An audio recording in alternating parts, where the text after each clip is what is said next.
So, you want to know how it all went down? How humans, those ridiculous bipeds with their laughably fragile bodies and pathetically short lifespans, came to own not just their solar system but a good chunk of this spiral arm? Well, pull up a chair, or whatever you use for sitting with that peculiar anatomy of yours. My name is Vorex Taz Newell, senior historian of the Galactic Archives, and I was there when it happened. When everything changed. We first detected their primitive radio signals in what they called their year 1957. Quaint little beeps from a device they named Sputnik. The High Council found it amusing, like watching an infant take its first steps. We'd been traversing galaxies for millennia by then. What harm could come from observing these newcomers? Another developing species, Grand Admiral Pilax said with that signature three-nostril snort of his, they will probably blow themselves up before reaching their second moon. The Grand Admiral, like most of the Zinthari High Command, had seen thousands of species rise and fall. Humans were nothing special on paper. Short-lived, physically weak, emotionally volatile. No natural armor. No telepathic abilities. Not even basic radiation resistance. Just soft, pink creatures with ridiculous hair growing from their heads. But then they did something unexpected. They kept going. Moon landings, space stations, probes to their outer planets. All with technology that made our engineers laugh until their secondary air bladders cramped. They are using combustion rockets? Lieutenant Queslar howled during one briefing. Literal controlled explosions? To escape gravity? That's not spacefaring. That's just being too stubborn to accept you are ground-bound. I remember nodding in agreement. We all did. Fools, the lot of us. By their year 2031, they had established a permanent base on their moon and were planning a Mars mission. The Council decided it was time for official first contact. I was selected as cultural attack for the mission, much to my dismay. Why me? I asked Admiral Yizik. Because you are expendable, she replied with that diplomatic charm we Zinthari are known for. And you wrote that thesis on pre-spacefaring civilizations. Consider this your field research. Our ship, the Boundless Horizon, parked itself in Earth orbit in full view of their primitive satellites. We waited for panic, for chaos, for their pitiful militaries to launch futile attacks. But instead, we got a transmission. This is Colonel Alexandra Petrov of the International Space Agency. If you are receiving this message and are, well, not from around here, we would like to welcome you to Earth orbit. We have prepared a delegation to meet with you at coordinates we are transmitting now. We come in peace and hope you do too. Admiral Yizik's mouth tendrils twitched in surprise. They are inviting us to a meeting? Not shooting? Not screaming? Not praying to fictional deities. I checked the historical records. Actually, sir, there's quite a lot of screaming happening on their planetary information networks. And praying. And some shooting, though not at us yet. Yet, he repeated, prepare a shuttle. Taz Newell, you are with me. The meeting point was their International Space Station, a laughably primitive structure that looked like it might disintegrate if someone sneezed too hard. Their delegation consisted of 5 humans in bulky white suits that made them look even more ridiculous than usual. Colonel Petrov was their leader, a tall female with hair the color of solar radiation and eyes that reminded me of the frozen methane lakes on Rigel 9. She extended a gloved hand toward us, which our cultural briefing indicated was a greeting, not a threat display. Welcome to Earth space, she said. We are still wrapping our heads around the fact that we are not alone. So forgive us if we seem a bit overwhelmed. Admiral Yizik ignored her hand. We have been watching your species for some time. Your technological progress is persistent, if unimpressive. I expected offense. What we got was laughter. Yeah, we know our tech is probably Stone Age stuff to you folks, said another human, a darker-skinned male who introduced himself as Dr. Terrence Jackson. But hey, we made it to orbit with glorified fireworks and math. That's something, right? I found myself liking these humans despite my best professional judgment. They knew they were outmatched, outgunned and completely at our mercy. Yet here they were making jokes. Over the next few months, a cultural exchange program was established. They gave us their music, art, literature, and cuisine. We gave them just enough technological insights to be helpful without advancing them too quickly. Standard protocol for emerging species integration. The High Council authorized the construction of a joint research station in Earth orbit.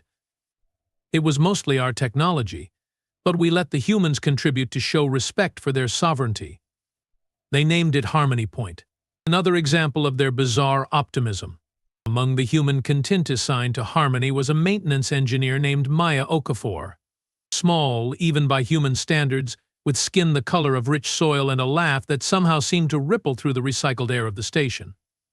She was assigned to learn about our life support systems, which she approached with an enthusiasm that bordered on maniacal. "This atmospheric recycler is genius," she exclaimed during one of our technical exchanges. "The way it separates gases using gravitational differentials instead of filters? Mind-blowing." "It's basic technology," I told her, "taught to Xanthari children before they can even speak properly." "Well, it's quantum physics doctorate-level stuff for us," she replied, not at all discouraged. "But we will catch up. Humans are good at that." I didn't realize how prophetic her words were. 4 standard cycles after Harmony Point became operational, it happened. An incident that would change everything. Maya Okafor died. It was a stupid accident. A power surge in one of the human-designed sections caused a pressure door to malfunction. Maya was caught between sections when emergency protocols initiated. The door crushed her lower body. By the time medical assistance arrived, she had lost too much blood. To us, it was unfortunate but hardly catastrophic. Space is dangerous. People die. Particularly fragile humans with their easily punctured skin and limited ability to survive trauma. "Regrettable," Admiral Isik said when informed. "Prepare the standard diplomatic condolences. We will need to adjust the joint staffing protocols." But the humans reacted differently. They stopped talking to us. All of them. One moment they were working alongside us, the next they were silently collecting their personal items and equipment. "What are they doing?" Isik demanded.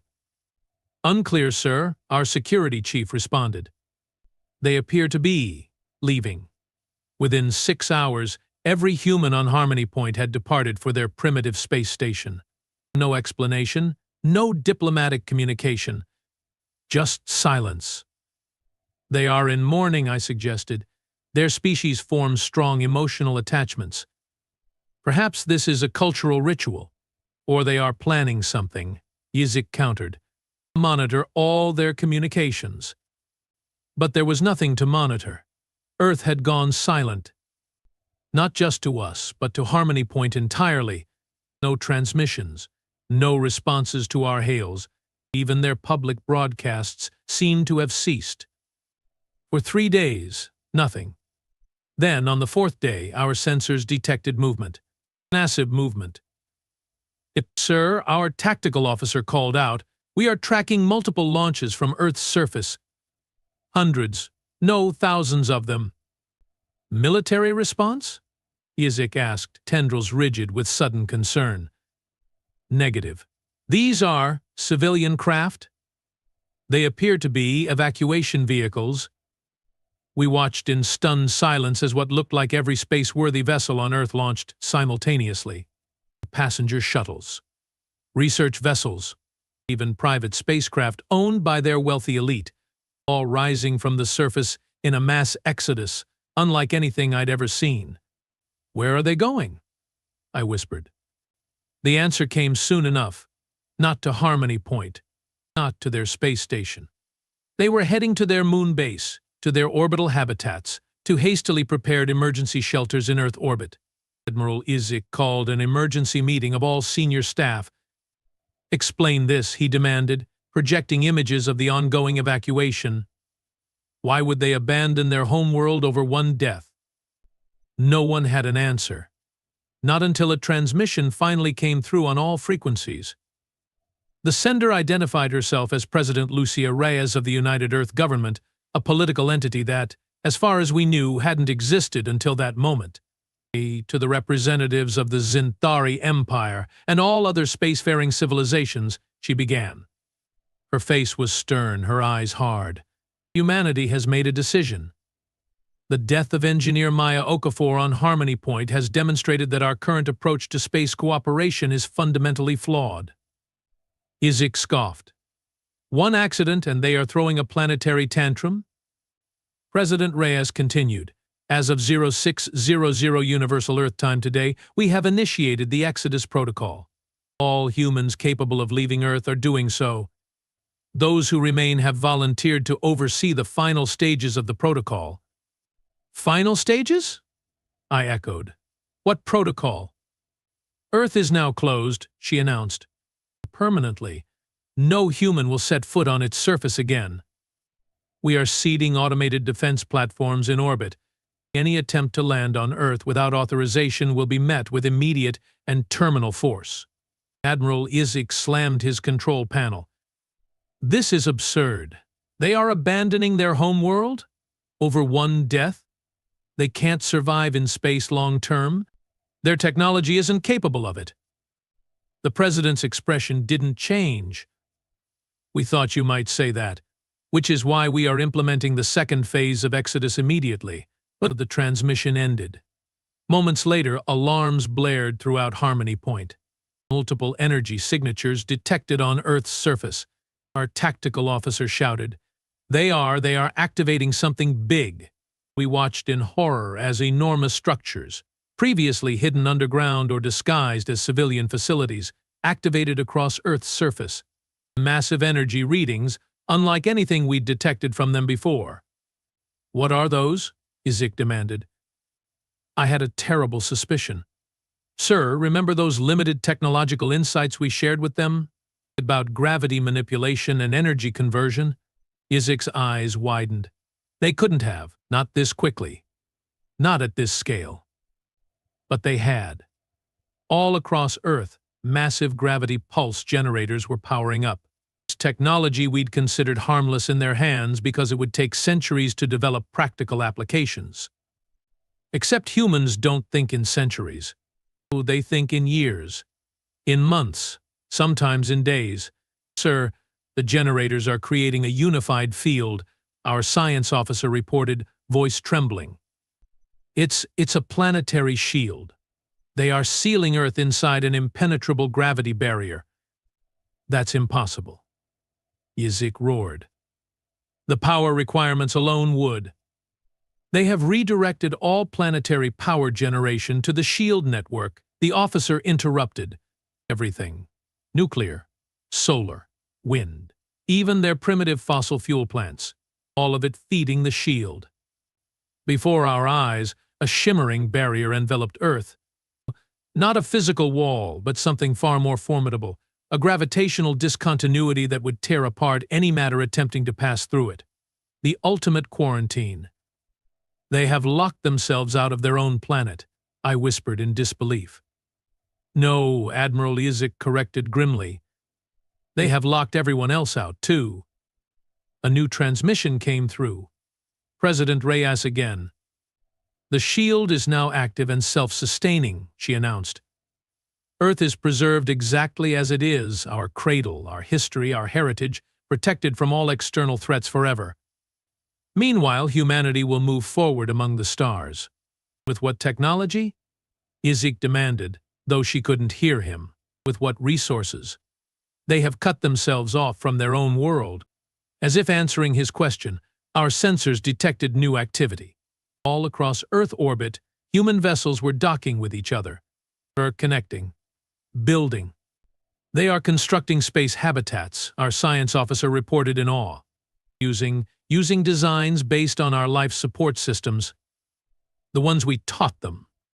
"And that's just the beginning," President Reyes continued. "With Earth secured, humanity will now focus entirely on space colonization. Our moon, Mars, the asteroid belt.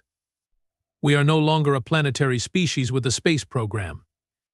We are now a spacefaring species with a protected planet of origin. Admiral Zik stared at the view screen in stunned silence. For perhaps the first time in his long, distinguished career, he had no response. President Reyes's final words still haunt me to this day. One human died in orbit. Maya Okafor was her name, and her death will be marked as the moment humanity truly left its cradle behind. We thank the Zinthari for this harsh but necessary lesson. Space is unforgiving, and those who master it must be equally unforgiving in their determination. You showed us what we needed to become. The transmission ended. Earth glowed behind its new shield, beautiful and utterly untouchable. They are insane, Zik finally said. Completely, totally insane. They have committed planetary suicide. I wasn't so sure. Looking at the rapidly assembling human fleet, at the determination and coordination they'd displayed, I felt something I'd never expected to feel toward these primitive beings, respect, and perhaps just a touch of fear. Sir, I said quietly, I don't think this is suicide. I think it's evolution. And I think we may have just witnessed the birth of something unprecedented. Zik turned to me, his usually confident expression replaced with genuine concern. What exactly did we create here, Tasnol? I gazed at the shimmering barrier around Earth, at the growing constellation of human activity beyond it. I don't know, sir, but I suspect we are going to find out. And find out we did. But that, my curious friend, is where part one of this tale ends. The real madness was just beginning. The part where humans, those supposedly fragile, short-lived, emotionally volatile creatures, showed the galaxy exactly what humanity, really means. The Zinthari High Council called an emergency session within days.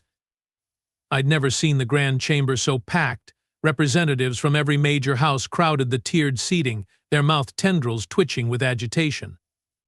They have done what? Grand Councilor Vexmora asked for the third time, her luminescent eyes blinking rapidly in disbelief.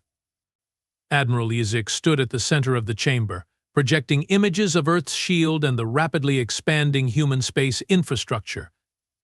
They have abandoned their homeworld, he repeated, sealed it behind a gravity barrier of our own design, though implemented in ways our engineers are still struggling to comprehend.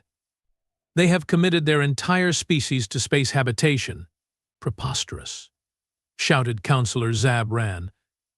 They will be extinct within a cycle. Their biology isn't suited for permanent space habitation.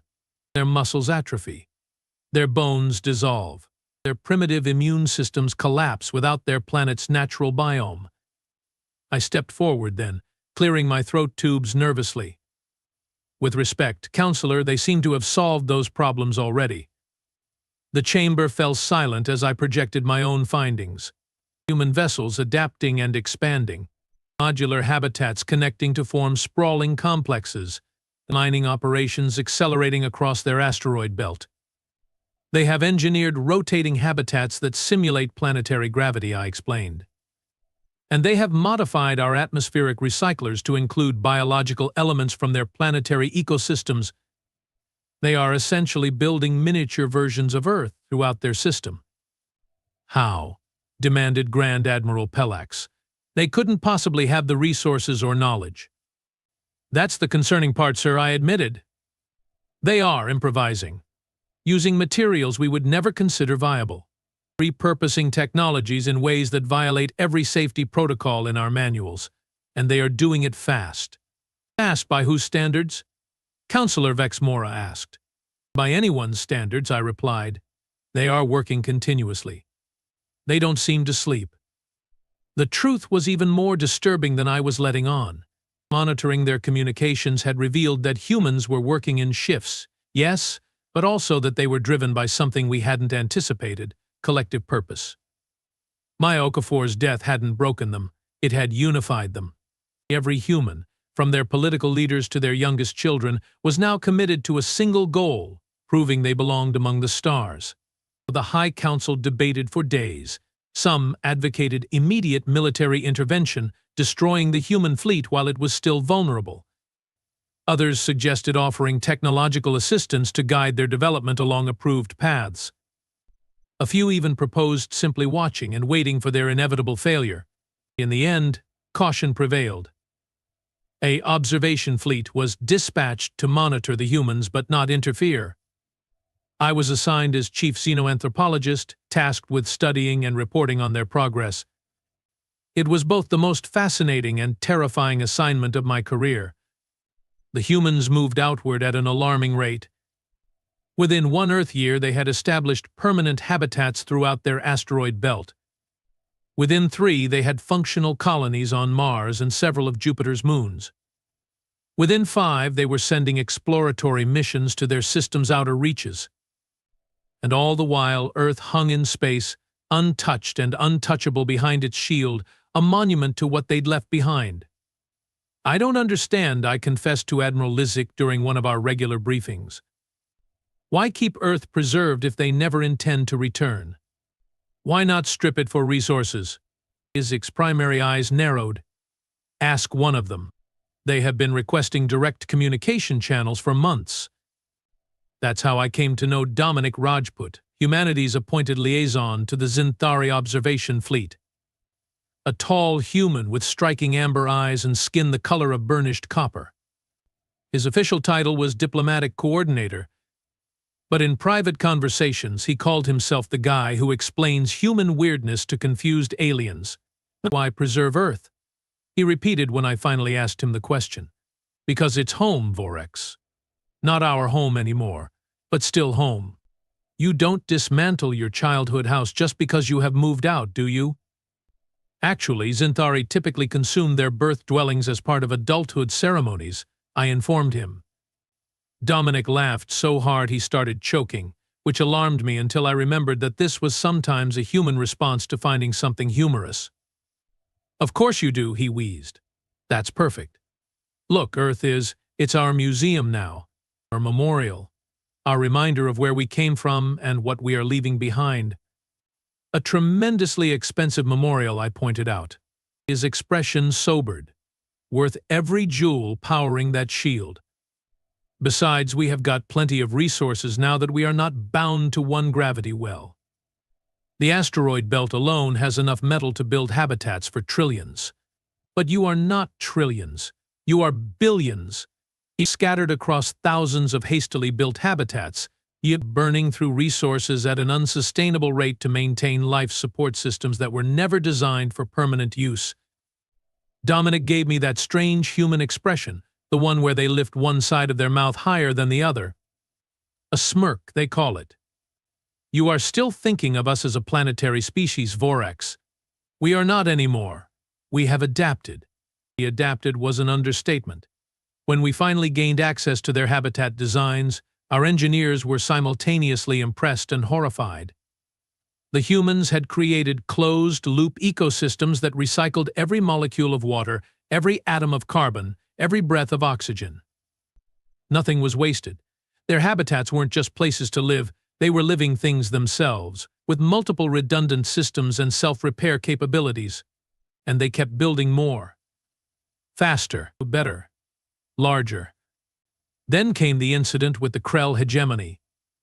The Krell were ancient rivals of the Xanthari, silicon-based life forms with a fondness for plasma weapons and territorial expansion. They'd given our fleets trouble for millennia, but we'd maintained an uneasy peace through mutually assured destruction. When Krell scouts detected the sudden explosion of human activity in what had previously been an unremarkable star system, they saw opportunity. Here was a young, vulnerable species rich with resources and technology clearly borrowed from their Xanthari friends. Perfect prey. The Krell attack came without warning. 3 warships, each the size of a small moon, jumped into the Sol system and immediately opened fire on a cluster of human habitats near Jupiter. Our observation fleet detected the attack, but was too distant to intervene. We could only watch and record as the Krell ships unleashed plasma torrents that would vaporize any known spacecraft. What happened next has been analyzed by Xanthari military academies ever since. The human habitats, civilian habitats filled with families and researchers, didn't explode. They didn't even break apart. Instead, their outer shells transformed. Panels that had appeared decorative suddenly rotated to reveal reflective surfaces. The plasma washed over them and was redirected back toward the Krell ships. "Impossible," Admiral Isaac whispered as we watched the footage. "Those are military-grade deflectors hidden in civilian architecture. The energy requirements alone would." Before he could finish, the humans counterattacked. Dozens of small craft erupted from hidden bays in the habitats, swarming toward the Krell warships like insects. Each was piloted by a single human. Each moved with a reckless speed that our tactical computers deemed suicidal. The Krell responded with point defense systems, filling space with energy pulses designed to eliminate such small threats. They hit many targets. But the human pilots, they didn't evade as expected. When their crafts were damaged, they aimed directly for critical points on the Krell ships and accelerated. "They are ramming them," I said in horror. "They are sacrificing themselves." Admiral Isaac's tendrils went rigid. "Not sacrificing. Look." The sensor readings showed the truth. The human craft were unmanned. Drones. The pilots were controlling them remotely from the safety of their habitats, using neural interfaces that gave them reaction times no organic pilot could match. Within minutes, 2 Krell warships were crippled, venting atmosphere and listing at odd angles.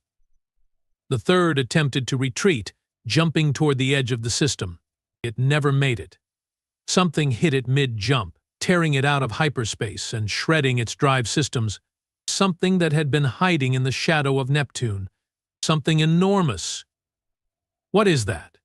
Isaac demanded. Our sensors struggled to make sense of it. A vessel, but unlike any we'd seen before. Not built so much as grown. Irregular, asymmetrical, with sections that seemed to pulse with internal energy. "Transmitting identification now," our communications officer reported. "They are calling it the Maya Okafor, the first human warship, named after the engineer whose death had sparked their exodus. It wasn't designed like our ships, or the Krells, or any known spacefaring species. It looked almost organic, like a massive sea creature adapted for vacuum instead of water. As we watched, it engulfed the crippled Krell warship, not with weapons, but with its own structure, extending pseudopods that wrapped around the enemy vessel until it was completely contained. "They have captured it intact," Isaac realized, "with crew." Within hours, we received a transmission from Dominic Rajput. His expression was different now, harder, colder, but with a fierce pride burning in those amber eyes. "The Krell Hegemony has committed an act of war against humanity," he stated formally. "We have responded in self-defense and captured enemy combatants and technology. We trust the Zinthari observation fleet recorded these events and will report accurately to your High Council." "Your response was unexpected," I admitted. "Those capabilities weren't in our assessment of your technology level." That half-smile again. "We have been busy, Vorex." "Very busy." "The ship that captured the Krell vessel," Admiral Isaac interjected. "Its design is unlike anything in our records." "The Maya Okafor is our prototype capital ship," Dominic explained. "Grown rather than built, using biological and mechanical systems in symbiosis. Self-healing, self-evolving. We call it a living ship." "Grown?" I repeated, not quite understanding. "From cellular level up. We used modified coral polyps as a base, then incorporated nanomachines to guide growth along design parameters. The result is a ship that's partially alive. It heals damage. It learns from experience. It evolves." The implications hit me like a gravity wave. These humans hadn't just adapted to space, they'd started creating entirely new paradigms of space technology. Not by massive industrial effort, but through biological processes that required minimal resources and could expand exponentially. "How many of these ships do you have?" Isaac asked quietly. "The Maya is our first successful prototype," Dominic replied. "Then, with perfect timing, the next 50 are already growing." The Krell incident changed everything. The Xanthari High Council immediately recognized humanity as an independent spacefaring power. Trade agreements were hastily drafted. Cultural exchanges expanded. Military liaisons were established, not out of friendship, out of fear. Because humanity hadn't just survived their self-imposed exile from Earth, they had thrived on it. Forced to adapt or die, they'd chosen a third option: transcend. Within a decade, humans had colonies around every viable planet in their system. Within 2, they were sending generation ships to nearby stars. Within 3, they'd developed jump drive technology that made those generation ships obsolete. They spread outward, always outward, carrying with them the lessons of Earth, adaptability, resourcefulness, and a stubborn refusal to accept limitations. When the Thoraxian Hive attacked a human outpost in the Tau Ceti system, humanity responded with overwhelming force, deploying a fleet of living ships that overwhelmed the insectoid warriors within days. When the ancient Proxima Syndicate attempted to blockade human trade routes, humanity didn't fight them. They simply built new ships that could phase through solid matter, rendering the blockade pointless. Again and again, faced with challenges that should have destroyed them, humans found ways not just to survive but to advance. And through it all, Earth remained untouched behind its shield, a blue jewel suspended in space, visible but forever out of reach. Their cradle, their museum, their memorial to what they'd been before the stars changed them. 100 years after Maya Okafor died, humanity controlled more territory than the Xanthari Empire had acquired in 10,000 years. Their living ships plied the spaceways in numbers too vast to count. Their habitats housed trillions, each generation born further from Earth, each more adapted to the void than the last. I'm retired now, my official duties long behind me. But Dominic Rajput, or rather his great-great-grandson Trevor Rajput, still visits me occasionally. The family resemblance is striking, though Trevor's skin has the faint blue tinge common to humans born in the high-oxygen environments of the Jupiter habitats. During his last visit, I finally asked the question that had bothered me for decades. Was it planned? The shield? The exodus? Was Maya Okafor's death the trigger you were waiting for? Trevor's amber eyes, so like his ancestors, widened in genuine surprise. Planned? No, we were terrified, desperate. But sometimes, Vorex, the most significant evolutionary leaps come from moments of crisis. Maya's death showed us how fragile we were on that little blue planet, how vulnerable. We had to change or perish. But the technology, I pressed. The living ships, the habitat designs. You couldn't have developed those so quickly without groundwork. We didn't develop them, Trevor corrected gently. We adapted them. From coral reefs and rain forests, from bacterial colonies and neural networks. We looked at life that already existed and asked, how can this serve us in space? Earth was our greatest teacher, even after we left it behind. I understand now. Humans never truly abandoned Earth. They took it with them, its lessons, its life forms, its endless capacity for adaptation.